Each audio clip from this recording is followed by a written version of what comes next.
সারা জীবন থাকবো। এই জঙ্গলের ধারে নদীর পাড়ে থাকবো সারা জীবন। কত ভালোবাসতাম আমার সংসারটাকে, কিন্তু কেউ তো আমাকে সংসারে থাকতে দিলই না। কে তুমি মেয়ে? আমার নদীর ধারে বসে বসে কাঁদছো। তোমার বাড়ি কোথায়? আমাকে বলো, আমি যদি তোমার কোনো সাহায্য করতে পারি। আর আমাকে ভয় পেও না, আমি একজন ভালো দৈত্য। আমি সবসময় ভালো মানুষকেই দেখা দেই।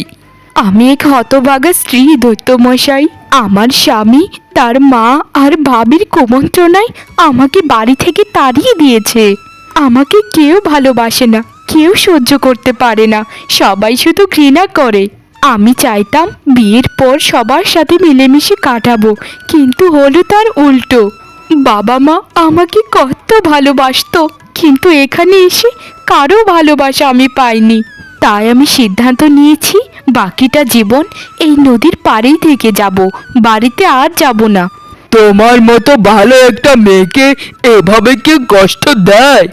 আসলেই সমাজের মানুষজন দিন দিন খুবই স্বার্থপর হয়ে যাচ্ছে। তারা শুধু নিজেরটা ভালো বোঝে, নিজে কিভাবে ভালো থাকতে পারে সেটাই সবসময় কামনা করে। তবে তুমি হার মেনো না মেয়ে, আমি তোমাকে একটা বর দেব। কি বর আমাকে দেবেন দৈত্যমশাই? দয়া করে আমাকে বলুন। তোমাকে আমি এই আশীর্বাদ করলাম যে তোমার ইচ্ছে মতো তুমি তোমার আকৃতিকে অনেক বড় পরিমাণে করতে পারবে আর মানুষকে শিক্ষা দেবে। এটা খুবই একটা ভালো বর, আপনাকে অনেক ধন্যবাদ দৈত্যমশাই। এটা প্রয়োগ করে আমি মানুষের মিথ্যেকে সত্যে পরিণত করতে পারবো। আমি তাহলে এখন কি করব দৈত্যমশাই? এখন তুমি বাড়িতে যাও, আর আমি যা যা বলবো তাই তাই করবে। তোমার সংসারে কোনো দিনও সমস্যা হবে না।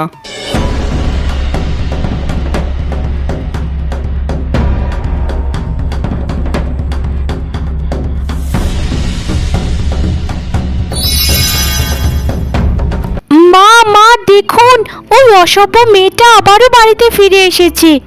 আপনার ছেলে না ওকে তাড়িয়ে দিয়েছিল, ও আবার কোন সাহসে বাড়িতে এসেছে? ওকে তাড়াতাড়ি জিজ্ঞেস করুন মা। আমি তো ভেবেছিলাম তুই কোথাও পড়ে মরে যাবি, কিন্তু তুই এখন কোথা থেকে উঠে এসেছিস? আমার সাথে তোমরা একটু মুখটা সামলেই কথা বলো।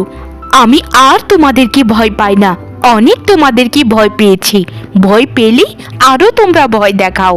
আর মা, আপনার না মাথা ফেটে গিয়েছিল, তো মাথা ফাটা কোথায় এখন?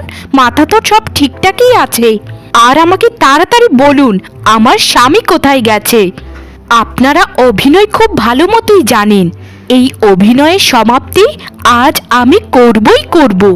আমার ছেলে শহরে গিয়েছে, আর আমরা অভিনয় করেছি তো করেছি। তুই কি করতে পারবি আমাদেরকে? তোর কাছে কি প্রমাণ আছে যে আমরা অভিনয় করছি? তোকে আমরা একদম সহ্য করতে পারি না, তাই আমরা এই অভিনয় সাজিয়েছিলাম, বুঝেছিস? আমিও সব আগে থেকেই জানতাম যে আপনারা আমাকে চক্রান্ত করে এই বাড়ি থেকে তাড়াচ্ছেন। হ্যাঁ, চক্রান্ত করেছি।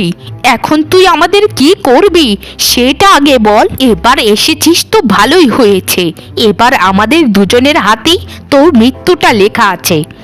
বড় বৌমা, ঘর থেকে একটু কেরোসিন আর একটু আগুন জ্বালিয়ে আনো তো, ওর গায়ে আজ আগুন দেব আমরা।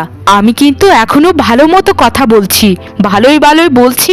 আপনার ছেলের কাছে স্বীকার করুন যে এটা চক্রান্ত ছিল, না হলে কিন্তু খুব খারাপ হয়ে যাবে।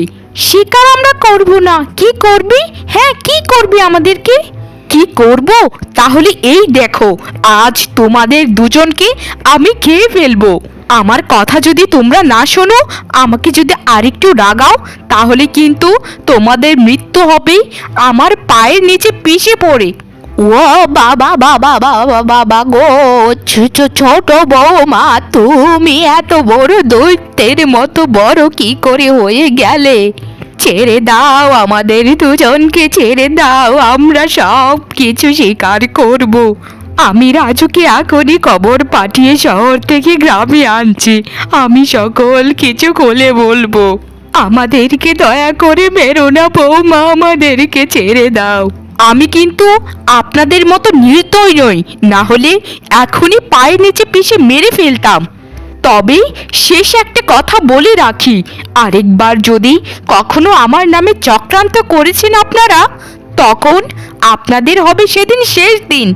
বৌমা, যতদিন বেঁচে আছি তোমার পায়ের নিচে আমরা পড়ে থাকবো।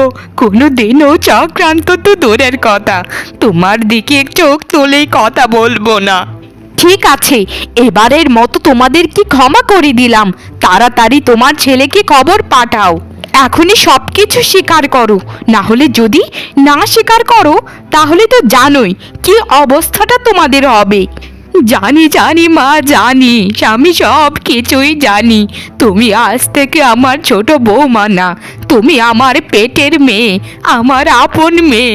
আজ থেকে আমি আর বড় বৌমা মিলে সকল কাজ করব আর তোমাকে পায়ের উপর পা তুলিয়ে খাওয়াবো।